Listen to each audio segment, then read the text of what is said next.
दिन में तो जब बिरादरी धरती को पलट दे।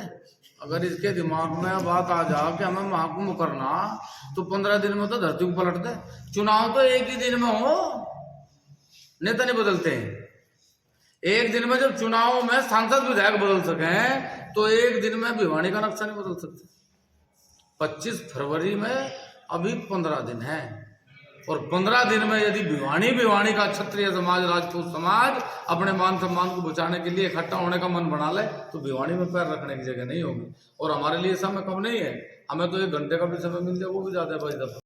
जय हिंद साथियों, आज भिवानी में हुए क्षत्रिय महाकुंभ की प्रेस कॉन्फ्रेंस में यह निर्णय लिया गया कि 25 तारीख को क्षत्रिय महाकुंभ भिवानी में किया जाएगा, और जिसका जगह क्षत्रिय महाकुंभ के द्वारा 25 फरवरी 10 बजे प्रातः 10 बजे हुड्डा ग्राउंड रखा गया है। उसी के लिए आज यहाँ पर प्रेस कॉन्फ्रेंस हुई है, जिसमें हरियाणा नहीं यूपी तक के राजपूत समाज के क्षत्रिय यहाँ पर पहुँचे हैं। और एक बार फिर से भिवानी के अंदर क्षत्रियों ने अपने महाकुंभ की हुकार भरी है, जिसमें आगे आप देखेंगे कि प्रेस कॉन्फ्रेंस में क्या निर्णय लिया गया। और सीधे तौर पर प्रेस कॉन्फ्रेंस में बताया गया कि भिवानी में क्षत्रिय करेंगे बीजेपी का बहिष्कार।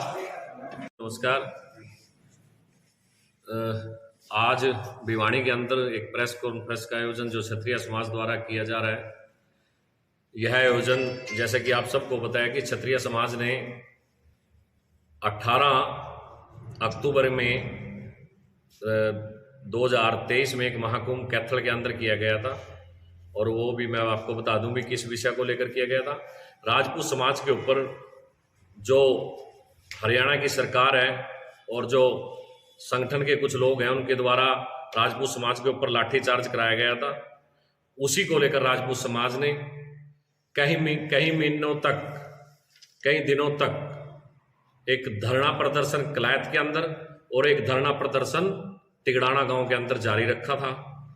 तो 18 अक्टूबर को जब राजपूत समाज हजारों और लाखों की संख्या में कैथल की भूमि पर इकट्ठा हुआ, तो वहीं से 25 फरवरी के लिए महाकुंभ 2 का ऐलान किया गया था कि दूसरा महाकुंभ, जब तक ये सरकार हमारी बात नहीं मानती तो हम इन महाकुंभ का आयोजन करते रहेंगे। उसी श्रेणी को आगे बढ़ाते हुए, उसी कार्यक्रम को आगे बढ़ाते 25 फरवरी को दूसरे महाकुंभ का ऐलान कैथल की धरती से हुआ था। लेकिन कुछ कारणों की वजह से, कुछ ऐसे व्यवस्था की वजह से समाज के बीच में ज़्यादा समय तक हम नहीं जा पाए। तो उसकी तैयारी अब लगातार हमारी टीम, जो कैथल के लोग हमारे भाई हैं, समाज के लोग हैं, भिवानी के लोग हैं, झज्जर के लोग हैं, दादरी के लोग हैं, रोहतक के लोग हैं, अम्बाड़ा के लोग हैं, सभी जिलों के लोग अपने अपने लेवल पर कर रहे थे। तो आज पूरे समाज ने फैसला किया है, स्थान निश्चित किया है कि जो भिवानी के अंदर हुड्डा पार्क है, उसमें 25 फरवरी को समय 11 बजे क्षत्रिय महाकुंभ का आयोजन किया जाएगा। और सभी क्षत्रिय बंधुओं से अपील करता हूं, राजपूत सरदारों से अपील करता हूं, समाज के लोगों से अपील करता हूं कि जिस सरकार ने हमें इतना चेताया, समाज के ऊपर लाठीचार्ज की, आपके समाज की कोई बात नहीं मानी, वही सरकार को आपने जवाब देने के लिए दोबारा से भिवानी के अंदर इकट्ठा होना है, और अधिक से अधिक संख्या में इकट्ठा होना है, और दिन रात मेहनत करके आपके पास जो भी समय बचा है उसकी तैयारी में लगना है। हर प्रकार से समाज के लोगों से अपील करूंगा कि आप लोगों ने समाज का साथ देना है। जो आपके ये सभी भाई आदरणीय ठाकुर पूर्ण सिंह जी, जो उत्तर प्रदेश से किसान मजदूर संगठन के राष्ट्रीय अध्यक्ष जी हैं, भिवानी से भाई नेत्रपाल जी, करमवीर जी तिगड़ाना से, अभिषेक जी भिवानी से, अनिल परमार जी और सभी साथी जो इस महाकुंभ की तैयारी को लेकर पहले से ही लगे हुए थे। तो इन सभी साथियों ने आप लोगों से अपील करने के लिए आज हम लोगों को भी भिवानी के अंदर बुलाया, और मैं विनोद राणा थम्बड़, जिला अम्बाड़ा हरियाणा से भिवानी आए, और आप लोगों से अपील करते हैं कि अधिक से अधिक संख्या में 25 फरवरी 11 बजे हुड्डा ग्राउंड के सामने अधिक से अधिक संख्या में पहुंचे। जय राजपूताना, जय महाराणा। तो साहब, हम आपसे ये पूछना चाहूँगा मैं कि इस क्षत्रिय महाकुंभ का मेन मकसद क्या है?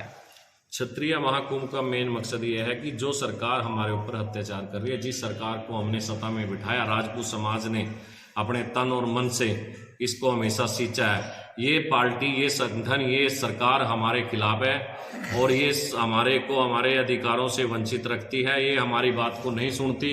इस सरकार के पास 19 जुलाई के समय हमारे कुछ लोगों ने कैथल के अंदर एक प्रदर्शन किया और इस सरकार ने उनके ऊपर लाठी चलाई थी राजपूत समाज के। उसी को लेकर हमारे इस राजपूत समाज के लोगों ने धरना प्रदर्शन किए, लेकिन इन लोगों ने हमारी कोई बात नहीं सुनी और वही बात लेकर आज भी हम अपनी बात को रखते हैं और सरकार से यही बात हम पूछना चाहते हैं कि जिस राजपूत समाज ने आपके साथ कंधा से कंधा मिलाकर चला है, उसकी बात आप लोगों ने किस प्रकार से नजरअंदाज की। तो सर, जहाँ पे आप जो है समाज के लिए इतना प्रयास कर रहे हो और मेहनत कर रहे हो समाज की मांगों को लेकर के, और वहीं आपके समाज के नेता बीजेपी की कठपुतली बनी हुई है। देखो, समाज बहुत बड़ा होता है, नेता कितने होंगे? नेता होंगे 10 या 20% और समाज बहुत बड़ा है। समाज तैयार बैठा है 2024 लोकसभा के लिए। जब 2024 लोकसभा आएगा, जब समाज अपनी ताकत का एहसास कराएगा और समाज 2024 के अंदर इन लोगों को अच्छे से जवाब देगा।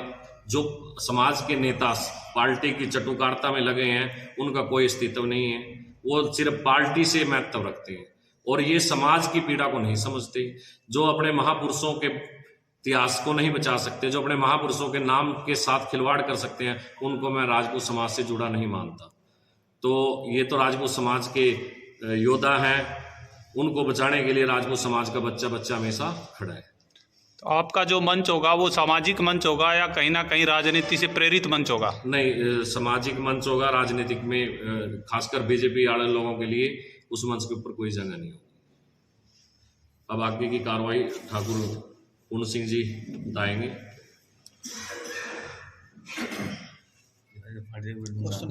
पूर्ण सिंह जी, अभी जैसे कि बताया हमारे साथी ने कि बीजेपी के लिए कोई जगह नहीं होगी, कोई विशेष कारण बीजेपी का बहिष्कार करने का? देखो, कारण कुछ नहीं। आप ऐसा समझो कि सत्ता जिसकी है, मुख्यमंत्री जिसका है, मंत्री जिसके हैं, उन्हीं लोगों ने लाठीचार्ज करवाया, उन्हीं लोगों ने आज तक मूर्ति पर से नाम नहीं हटने दिया, वही महापुरुषों को अपमान कर रहे।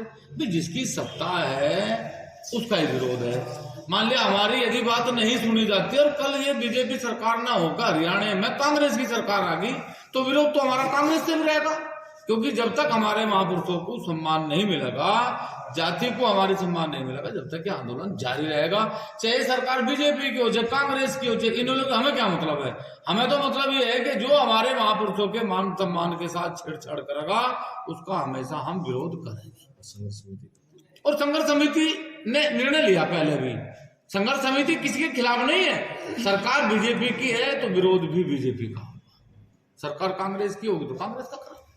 हमें मतलब है हमारे महापुरुषों के मान सम्मान से। संघर्ष समिति पहला महाकुंभ कैथल में भरा गया। संघर्ष समिति के अध्यक्ष आदरणीय कर्नल जी थे। कर्नल साहब के नेतृत्व में पहला क्षत्रिय महाकुंभ भरा गया। दूसरे महाकुंभ की घोषणा भिवाड़ी के सम्मानित लोगों द्वारा करी गई 25 फरवरी को हुड्डा ग्राउंड में, जैसे कि विनोदनाथ जी ने आपको बताया। दूसरा महाकुंभ भरा जाएगा। इस महाकुंभ के बाद भी यदि क्षत्रिय समाज की बात को नहीं सुना जाता, फिर तीसरा महाकुंभ होगा। तीसरे में भी नहीं सुना जाता, फिर चौथा होगा। जब तक समाज अपनी बात को कहता रहेगा, जब तक हमारी समस्याओं का समाधान नहीं। तो इस प्रकार से 2024 में तक अगर आपकी बात नहीं मानी गई क्षत्रिय समाज की, तो कहीं ना कहीं बीजेपी का बायकॉट करेगा समाज, या फिर से बीजेपी को ही सत्ता में ले आएंगे? देखो, आपने अभी एक सवाल करा था कि कुछ लोग तो बीजेपी की गोद में बैठे। बिल्कुल ऐसा है, वो नेता है केकई और जनता है राम। आज केकई अपने पुत्र के लिए राज तो जरूर मांग रही, आज जनता को राम के रूप में वनवास तो जरूर हो रहा, लेकिन वो नेता समझ ले 14 साल के बाद राम का ही राज आना, राज इस बिरादरी का ही आना। जिनके दिमाग में आज पतूर है वो काट दें। केकई बन के जो वो षड्यंत्र कर रहे, उनकी बराबर में जो मंत्रा बन के वो कुबड़ी दासी बैठी, कोई नहीं पावे, राम का ही राज आवेगा। और बिरादरी से राम राज को लाने के लिए अंत तक संघर्ष करती रहे। धन्यवाद। मैं नेत्रपाल, जैसे कि हमारे बड़े भाई विनोद जी ने और हमारे ठाकुर पूर्ण सिंह जी ने जो बात आपके सामने रखी है क्षेत्रीय महाकुंभ 2 की, उसी को आगे बढ़ाते हुए मैं पूरे हरियाणा वासियों से, खासतौर से भिवानी वासी जो कि इस क्षेत्रीय महाकुंभ का इंतजार कर रहे हैं, उन सभी से आह्वान करता हूं कि ज़्यादा से ज़्यादा संख्या में आकर के अपनी राजपूताना ताकत को यहाँ पर एक बार भिवानी में दिखाएं। सरकार चाहे कोई भी हो, मांग हमारी जायज है। जब तक हमारी उन मांगों को पूरा नहीं किया जाएगा तब तक ये महाकुंभ सीरीज कंटिन्यू चलती रहेगी। 3 भी होगा, 4 भी होगा। हमारे ठाकुर पूर्ण सिंह जी जो कि मुजफ्फरनगर नगर से हैं, किसान मजदूर संगठन के अध्यक्ष हैं, जिन्होंने अपनी बात को रखने में जितना जोर दिया है, उसी तरह से मैं सभी से आह्वान करता हूं, पूरा हरियाणा का राजपूत समाज एक बार भिवानी की धरती पर आए और अपनी राजपूताना ललकार को, कोई भी सरकार हो उसके सामने अपनी मांग को मजबूती से रखे ताकि हम अपनी मांग को पूरा करवा सके। इसके साथ आप मीडिया कर्मियों का बहुत बहुत धन्यवाद, आपने समय निकाल के यहाँ पर आए। और इस प्रेस कॉन्फ्रेंस के माध्यम से मैं पूरे हरियाणा से बार बार निवेदन कर रहा हूँ ताकि एक बार भिवानी में आकर के राजपूताना ताकत को दिखाइए ताकि हम अपनी मांग को सरकार के द्वारा मनवाया जा सके। बहुत बहुत धन्यवाद। तो इसमें पूरा सम्मेलन किस प्रकार कर पाओगे आप? समय कम कहाँ है, मात्र 15 दिन तो है। 15 दिन में तो जब बिरादरी धरती को पलट दे। अगर इसके दिमाग में बात आ जा कि हमें महाकुंभ करना, तो 15 दिन में तो धरती को पलट दे। चुनाव तो एक ही दिन में हो, नेता नहीं बदलते हैं। एक दिन में जब चुनाव में सांसद विधायक बदल सके तो एक दिन में भिवानी का नक्शा नहीं बदल सकते। 25 फरवरी में अभी 15 दिन है और 15 दिन में यदि भिवानी का क्षत्रिय समाज, राजपूत समाज अपने मान सम्मान को बचाने के लिए इकट्ठा होने का मन बना ले तो भिवानी में पैर रखने की जगह नहीं होगी। और हमारे लिए समय कम नहीं है, हमें तो 1 घंटे का भी समय मिल जाए वो भी ज्यादा है भाई दफा। इसलिए 15 दिन बहुत है। क्षत्रिय समाज बिल्कुल पूर्ण रूप से तैयार है, सभी लोग तैयारी कर रहे, हम सब लोग भी भिवानी में रहेंगे, यही तैयारी करेंगे और अपने भाइयों से आह्वान करेंगे कि वो इस मान सम्मान की लड़ाई में समाज के साथ रहे, संघर्ष समिति के साथ रहे। धन्यवाद।